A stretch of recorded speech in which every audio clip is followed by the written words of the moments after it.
Oh, got you. I see.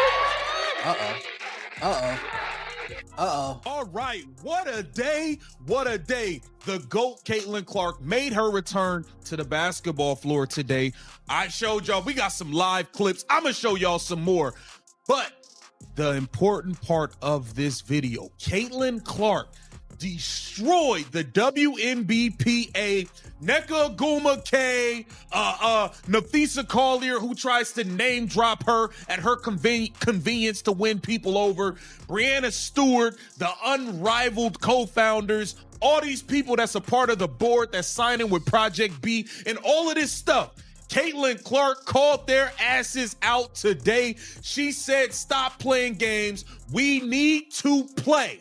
We have been waiting quite some time to see Caitlin Clark play basketball. Not only take shots and shoot around, but actually go up against something that looks like competition in an actual, competitive environment. Not just shoot off a rack, not go 1v air, actually play some basketball. I'm not making this up. The top star in the league just approached a microphone and denounced everyone who was undermining the 2026 campaign. She also didn't stammer. Caitlin Clark expressed what everyone has been thinking while the WNBA board members are out here signing contracts with Project B and Unrivaled and playing 3-on-3 for pocket change. Give up gaming. WNBA basketball is essential. Forget about it.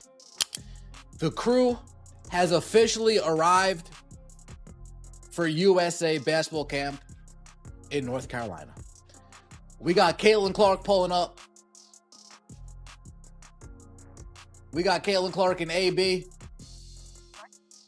We got Rakia Jackson, Dearica Hamby, CC and AB. Negotiation strategies are no longer relevant in this situation. This relates to women's basketball's future. Additionally, the one person that genuinely packs arenas has informed the union that she would not stand by as they destroy the league.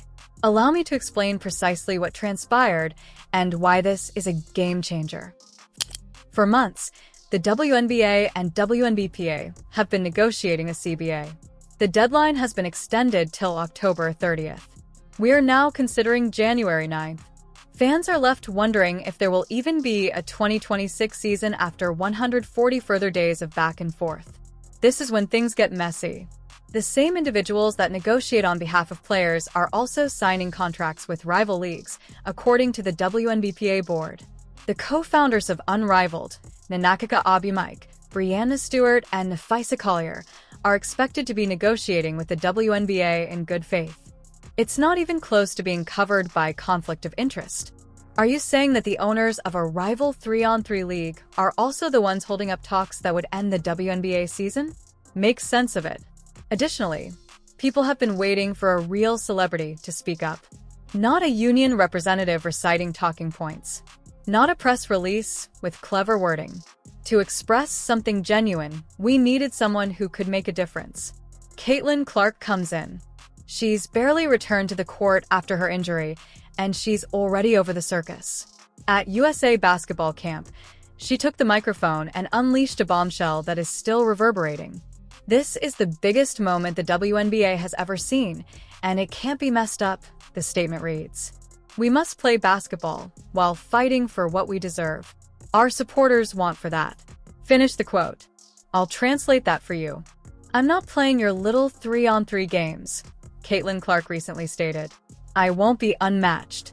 Project B is not something I'm working on. I play basketball for the WNBA. And before you wreck everything, you all need to figure this out. She didn't end there. She continued. Playing games is how you earn money. You develop your market in this way. Fans want to witness that. Exhibitions and off-season competitions are not the product on the floor. The actual stuff. And here's the kicker. We can compromise on some things, she stated. Perhaps not a 5-year contract.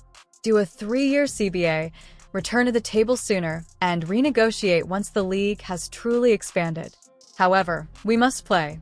That's leadership. That person is aware that if you burn down the entire bakery, you won't be able to bargain for a larger pie. The WNBA just finished its most successful season ever. Ratings via the roof. Records of attendance were destroyed. A $2.2 billion television contract. And for what reason does the union now choose to jeopardize all of that momentum? Due to the league's $5 million salary cap, the maximum pay is $1.5 million. Revenue sharing that can raise the maximum contract value to $1.2 million and annual raises based on league expansion. Oh, but hold on. According to the WNBA, it is insufficient.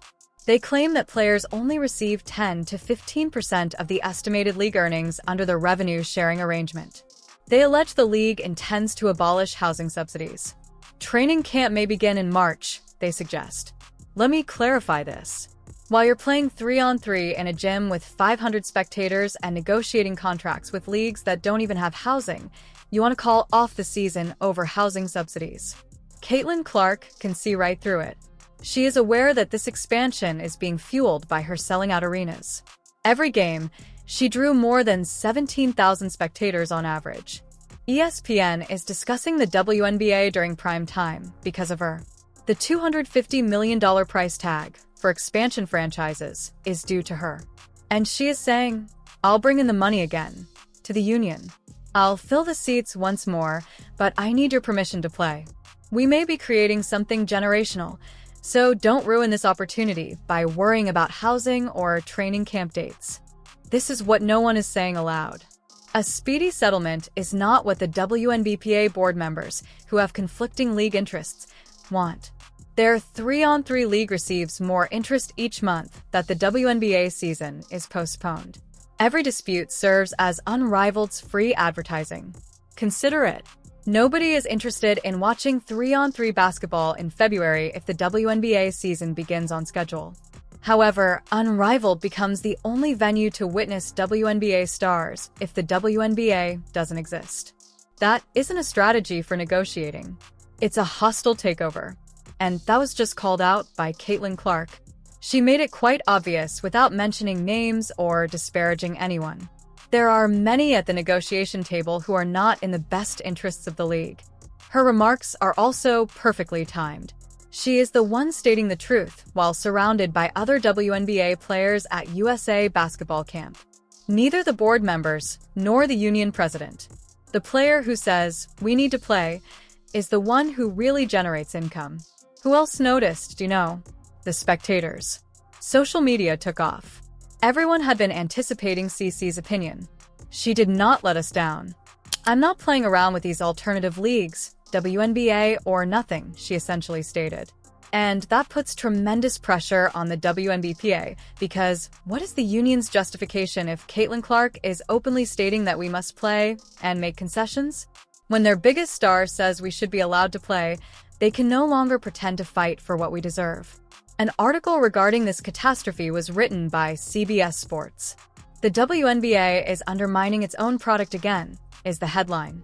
They emphasize that players are still struggling for fundamental respect despite billionaires paying $250 million for expansion teams, values exceeding $500 million, and a huge TV agreement. The problem is that respect isn't solely based on money. Integrity is the key. Additionally, it is disrespectful and treachery when your union leadership signs with rival leagues while negotiating your CBA due to conflicting financial interests. Caitlin Clark has an insight. The union doesn't. Respect cannot be obtained by force. Delivering the product is how you earn it. You get it by being so indisputable that the market is forced to pay you what you are worth. It was her own words. In WNBA history, this is the most significant moment. Don't make a mistake. And she's right. This is where things start to change. This is the point at which the league either takes advantage of previously unheard of momentum or makes a mistake. The offer from the WNBA isn't ideal. In comparison to NBA standards, a salary cap of $5 million is still insufficient. Revenue sharing of 10 to 15% is still below what players demand. What's worse than that, though? Absolutely no season. Caitlin Clark understands. We must play this season, she remarked. That is what everyone who came before us deserves. The legends who founded this league are on her mind. The fans who have finally begun to pay attention are on her mind. She is considering what lies ahead. The WNBA board is considering their side deals, leverage, and 3-on-3 league in the meanwhile. While CC is playing chess, they are playing checkers. Additionally, the chess move is straightforward. Play the season, win, and return to the table with even more clout. Make the following 3 years so successful that the league is forced to quadruple your compensation if you want a better deal in 3 years. If you want to be respected, you should be so important that losing you would bring down the entire business. Caitlin Clark is stating as much. Every arena will be sold out by me. I'll deliver the ratings. I'll see to it that everyone eats. But in order for it to occur, we must really play.